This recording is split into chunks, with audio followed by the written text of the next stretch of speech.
She just wanted to serve. She just wanted to help people. But instead, she vanished. And what investigators would later uncover about the man she trusted, the man everyone trusted, would send shockwaves through the entire congregation. It began with a Sunday morning absence. No phone call, no text, no explanation. Just silence. On June 14, 2019, 32-year-old church volunteer Mary Ellen Cooper didn't show up to lead the children's ministry service at New Hope Fellowship in Jefferson, Texas. She was never late. She was never unreliable. But that morning, her car was found abandoned in the church parking lot. Her Bible sat on the front seat. Her keys were still inside. But Mary Ellen was gone. And the man who stood at the pulpit every Sunday, the man who preached about faith, family, and forgiveness, was about to be exposed for a double life no one saw coming. Mary Ellen wasn't just another missing person. She was known for her warmth. Born in 1987, she grew up in Jefferson, a small East Texas town where everyone knew everyone. She worked part-time as a preschool aide, and in the evenings, she volunteered at her church. Her mother, Carol, remembered, "Mary had this way of making you feel like you were the only person in the room. She listened, she cared, she loved kids and believed church should feel like family." Friends remembered her laugh, the way she baked banana bread for neighbors, the way her energy filled a room. Her sister Rebecca described her as fearless. She wasn't afraid to call people out if something felt wrong, but she also trusted too easily. By her early 30s, Mary Ellen confided she was tired of shallow relationships. She wanted something real, something honest. It was around this time that she began working more closely with her pastor, David Whitfield. He was 47 years old, married, a father of 2. For nearly a decade, he had led the New Hope Fellowship. To his congregation, he was polished, charismatic, the kind of preacher who shook every hand at the door. But behind the polished smile, cracks were forming. He traveled often, his sermons were beginning to repeat, and his wife rarely appeared at services anymore. Still, when Pastor Whitfield asked Mary Ellen to take on more responsibilities, she agreed. She trusted him. Everyone did. By early 2019, she was spending long hours at the church office. Other volunteers noticed Whitfield lingering too. One recalled, "He stood too close. He touched her arm too often. It wasn't right." Mary Ellen never said anything, but her private journal revealed unease. On January 23rd, she wrote, "Pastor asked me to stay after again. Says I'm one of the only ones he trusts. I want to believe him, but sometimes I feel like I can't say no." On Friday, June 14th, Mary Ellen left her small rental home around 6:45 p.m. She carried a casserole dish and folders for the children's ministry. Neighbors waved goodbye.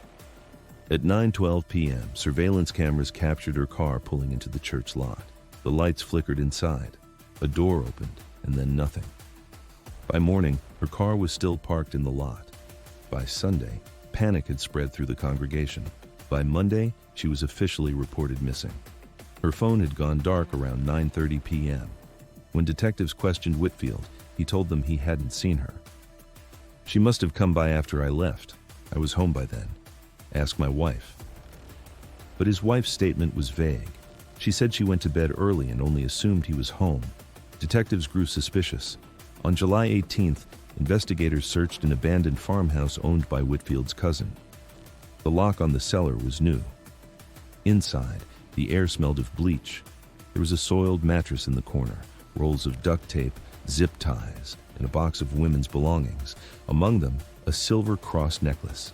Carol Cooper confirmed it belonged to her daughter. Even more disturbing were the Polaroid photographs scattered in a shoebox. Different women, some blurred, some terrified. One of those photos clearly showed Mary Ellen, alive. Whitfield denied everything. "I've never been to that property. This is a witch hunt. The devil is working against me." But phone records told a different story. His device pinged near the farmhouse the night Mary Ellen vanished. Investigators dug into his electronics. They found secret emails, burner accounts, encrypted chats. And one message dated June 12th read, "The cabin is ready." The cabin was leased under a false name, 30 miles away. When detectives entered, the silence was heavy. Inside was a twin bed with restraints bolted to the frame. a Bible open to verses about obedience. In the trash, an empty box of hair dye. Neighbors said they'd seen a thin blonde woman there in early June. She never spoke. She only looked down. Could it have been Mary Ellen? The revelations tore the town apart. Some defended him. The devil is attacking our pastor. He's innocent. Others admitted they had long felt uneasy.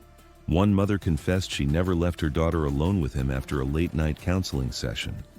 The perfect shepherd image was collapsing.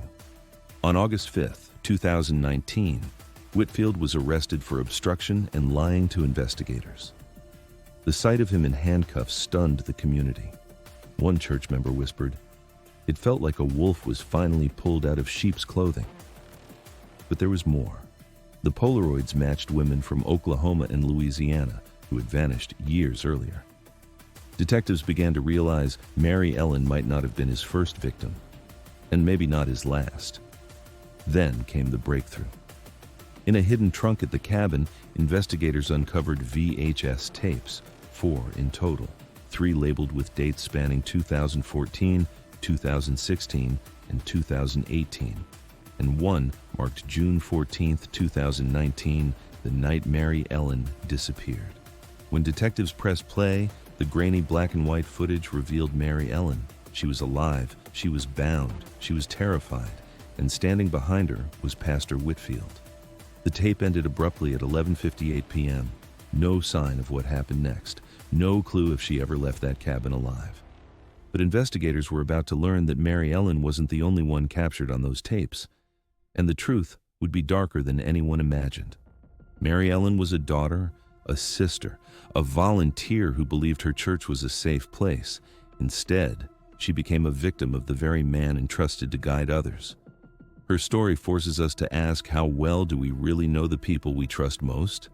If you believe her story should never be forgotten, share your thoughts in the comments, keep her name alive, and subscribe to Evidence Uncovered, because in Part 2 we reveal what was on the other tapes.